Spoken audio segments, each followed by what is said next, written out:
वर्णी की कुछ हठ योगी सन्यासियों से भेंट हो गई। आप सभी हठ योगियों को हमेशा उचित साधना करने का मार्गदर्शन मिलता रहे और अंततः परमात्मा की भक्ति का उत्तम योग प्राप्त हो, ऐसी मेरी शुभेच्छा है।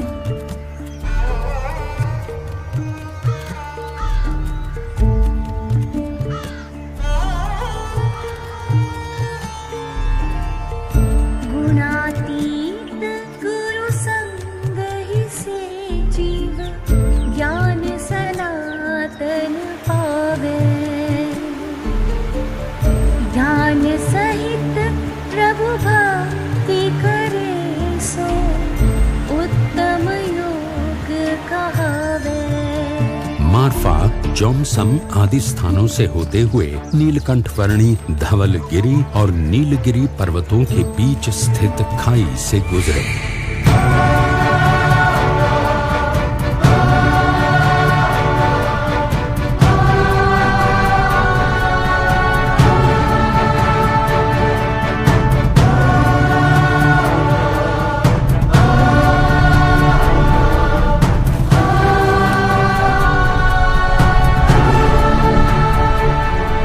विश्व की कुछ सबसे गहरी खाइयों से होते हुए नीलकंठवर्णी एक ऐसे क्षेत्र में आ पहुंचे जहां सबसे वास्तविक रूप के शालिग्राम प्राप्त होते हैं, ऐसा माना जाता है। ये थोड़ा बहुत शालिग्राम लग रहा है।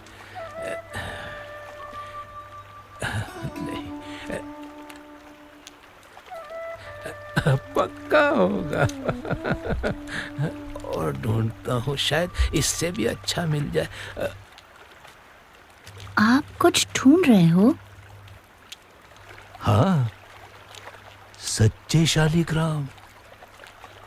इस विस्तार में अनगिनत पत्थर हैं, ऐसे काले काले। और ऐसे अनगिनत पत्थरों में से कभी कभार एक सच्चे शालिग्राम मिल जाते हैं। बड़े अमूल्य होते हैं सच्चे शालिग्राम, क्योंकि सच्चे शालिग्राम की मूर्ति में भगवान बसते हैं। यदि वो मिल जाएं तो बस भाग्य उजागर हो जाए, कल्याण ही हो जाए अपना। क्या मूर्ति में भगवान सचमुच होते हैं? हाँ, वैसे तो परमात्मा कण कण में व्याप्त है और परमात्मा ने प्रमाणित की हुई मूर्ति में तो उनका वास जरूर होता है। परमात्मा और कहाँ बसते हैं? अपने धाम में, और यहाँ इस पृथ्वी पर ब्रह्म स्वरूप संत में। जैसे इन अनेकों में से कोई एक शालिग्राम होते हैं, वैसे अनेक प्रकारों में एक सच्चे प्रकट ब्रह्म स्वरूप संत होते हैं, जिनमें साक्षात परमात्मा का सांगोपांग निवास होता है। परमात्मा स्वयं या ऐसे ब्रह्म स्वरूप संत ही जीव को परम कल्याण का मार्ग दिखा सकते हैं। और इसीलिए उन दोनों की प्राप्ति भी अति दुर्लभ है।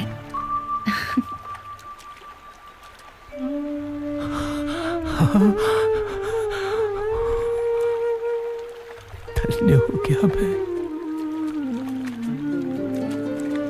प्रणाम प्रभु।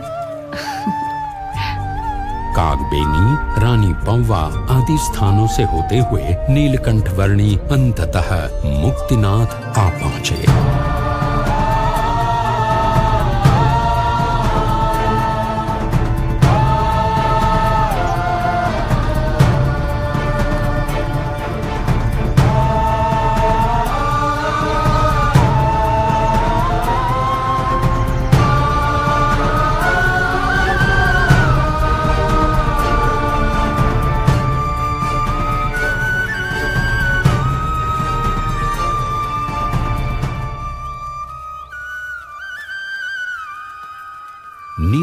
नीलकंठवर्णी जब मुक्तिनाथ आ पहुंचे तब उनकी उम्र थी लगभग 12.5 वर्ष।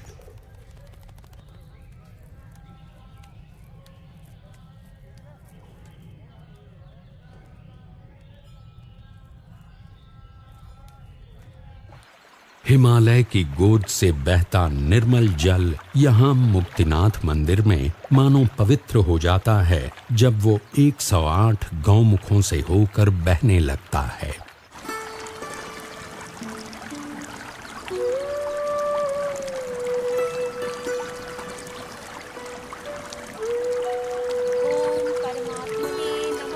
मैं तो छोटा बच्चा हूँ, मैं इस पानी में स्नान नहीं करूँगा। बेटा, हमने स्नान कर लिया ना, चलो तुम भी कर लो। हाँ, ये तो बहुत ठंडा है माँ, मैं इसमें स्नान नहीं कर पाऊंगा। फिर भी स्नान तो करना पड़ेगा बेटा, जाओ। मेरे साथ आ जाओ दोस्त। जाओ जाओ। चलो आ जाओ। जाओ। घबराओ मत, कुछ अच्छा ही करने जा रहे हो तो परमात्मा को प्रार्थना करके शुरू हो जाओ। ओम परमात्मने नमः। नमः परमात्मने नमः। नमः परमात्मने नमः। ओम परमात्मने नमः। मैंने स्नान कर लिया, मजा आ गया। सुनो, हाँ? मेरे साथ चलो। हाँ, चलो। मैं तुम्हें फिर से स्नान करवाता हूँ। चलो चलो, बहुत मजा आएगा। ओम परमात्मने नमः। ओम परब्रह्मणे नमः। ओम परब्रह्मणे नमः। ओम परमात्मने नमः। ओम परब्रह्मणे नमः।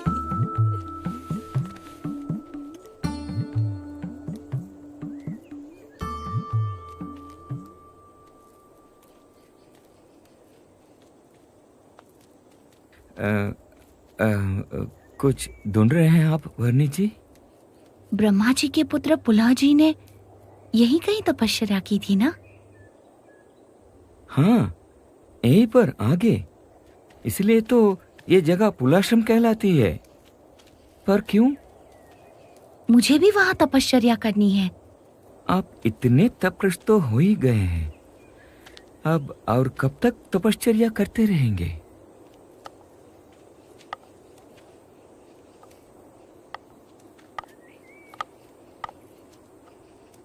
जब तक माता के शरीर के भागरूप रक्त और मांस इस शरीर से पूर्णतः मिट न जाए तब तक। जी, प्रणाम।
भी करके देखता हूँ।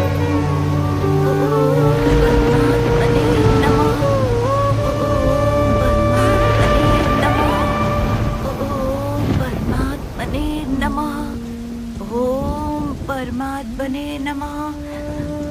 ओम परमात्मने नमः।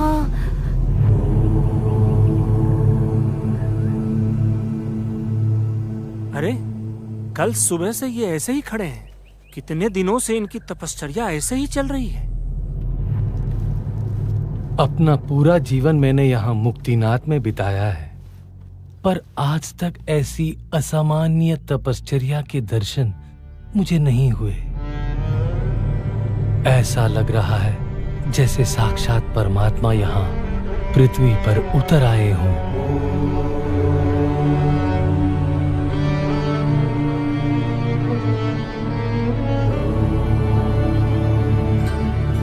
हाँ, कितनी शोभायमान लग रही है उनकी मूर्ति, जैसे तप और ब्रह्मचर्य का साक्षात स्वरूप। सूर्य देव को भी तेज प्रदान कर रहे हो, ऐसी तेजोमय कांति।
आज कार्तिक शुक्ल एकादशी है, तो आज एकादशी का व्रत, भोजन और जल का संपूर्ण त्याग। कल द्वादशी के दिन पारणा करके मैं ये तपश्चर्या पूर्ण करूंगा। अगर आप एकादशी का व्रत करोगे तो मैं भी करूंगा।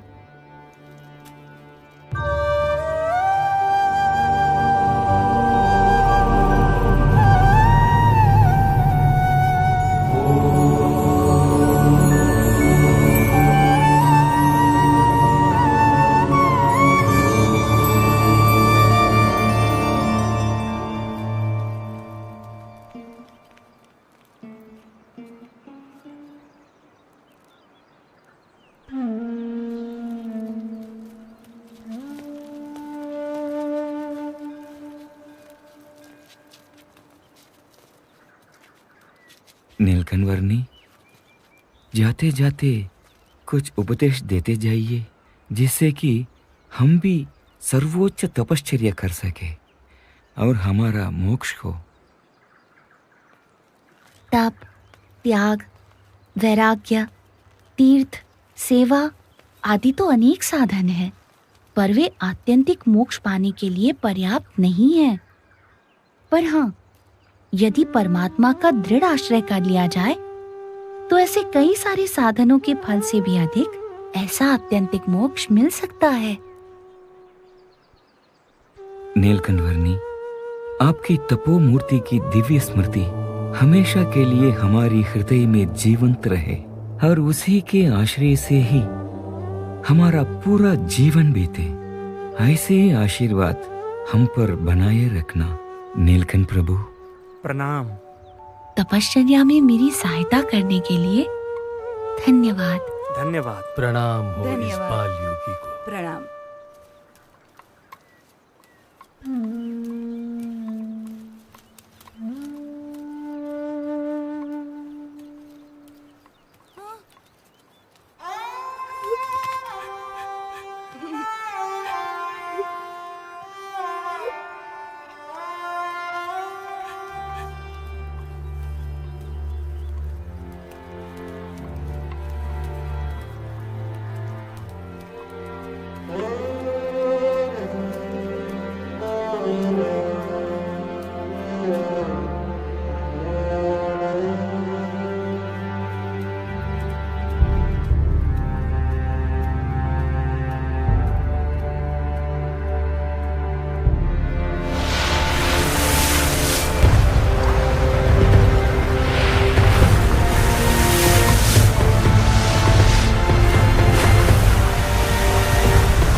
नेपाल के रिरिविजोर गांव से होते हुए नीलकंठ वर्णी ने अपनी यात्रा को आगे बढ़ाया बुटोल नगर की ओर।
एक तो ऐसा निर्जन विस्तार, उसमें इतना अंधकार, कदम कदम पर जहरीले सांप और बिच्छू अपार।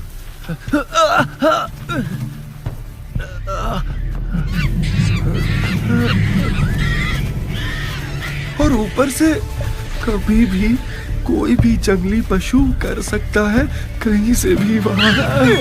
हे भगवान, अब तो तू ही कर मेरा उद्धार।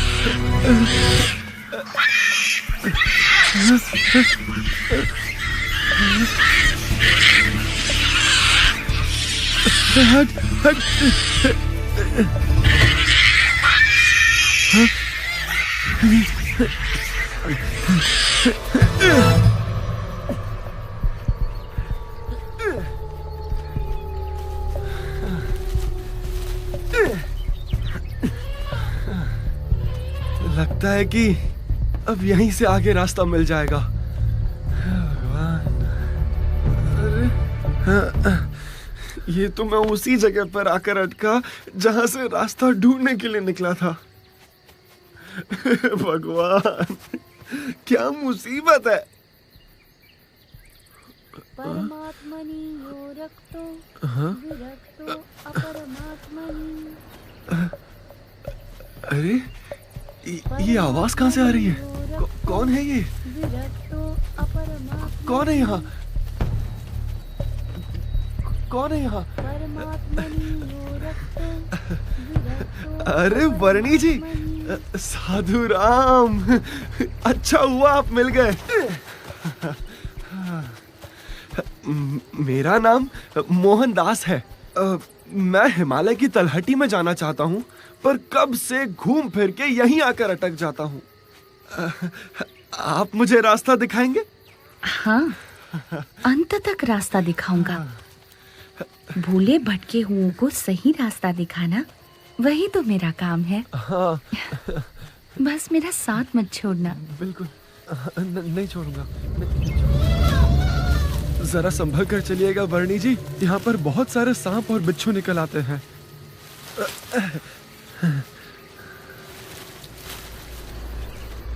शिकारी पशुओं की तो भरमार है यहाँ, कहीं से भी सामने आ सकते हैं।